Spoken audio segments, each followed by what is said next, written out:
Hey guys, if you're allergic to poison ivy or somebody you love is allergic to poison ivy, then this video is for you. Like and subscribe for more content like this in the future. Okay, here is an example of what some of this stuff looks like. You've heard of poison ivy, you've heard of poison oak. We don't need to get into a bunch of the scientific differences of a bunch of stuff. I'm just going to show you how to simply identify it so that you can avoid it, because it's all bad for you. Anyhow, notice the 3 leaves. That is the identifying mark. Anytime you see 3 leaves of something, that means it's going to be something that'll probably give you some oil, get oil all over you. And you can see that these are sawtooths. That's not always the case. This stuff is pretty hard to identify, especially identify throughout the whole country. Sometimes the leaves are really smooth. Sometimes they have different kind of shapes to them slightly. Sometimes they're pointed like that. Sometimes the leaves look more like that.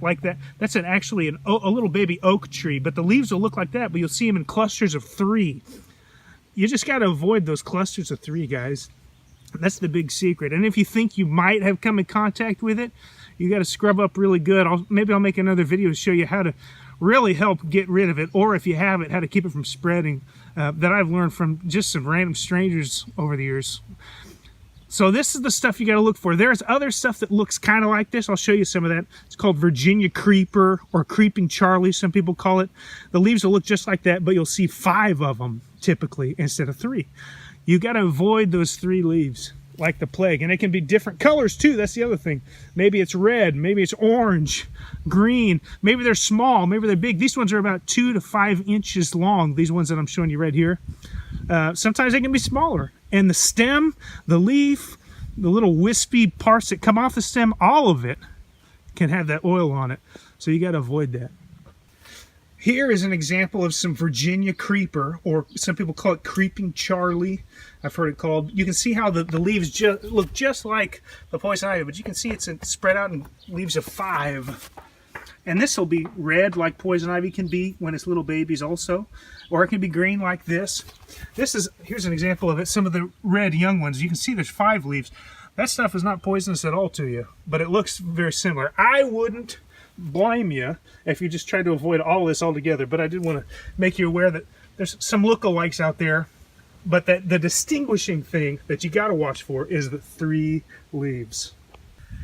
The other thing you got to keep in mind is, remember, even if you're not allergic to poison ivy, maybe one of your kids is allergic to it, if you reach out and grab the poison ivy, rip it out thinking, I'm not allergic, and then you go touch your kid, this oil, even though it's invisible to you, it's just like motor. You got to think of it like motor oil, and how much intentional scrubbing and cleaning it would take to get that motor oil off your hands before your hands are clean.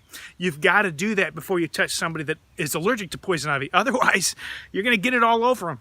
It's going to be transferred. Also, anything that the poison ivy oil touches, sleeping bags, your bike, any clothing, you got to wash it. You got to wash it well. You can't just throw your sleeping bag in the garage and then get it out 5 years later. It'll still have that oil on it, and you'll still catch the poison ivy.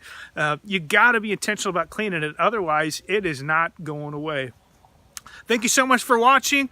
If you got some comments, put them in the bottom. I'll try to answer anything I can, and I'll make some more videos if you have a lot of questions about something. Have a great day. May the Lord Jesus bless you and your family. Bye.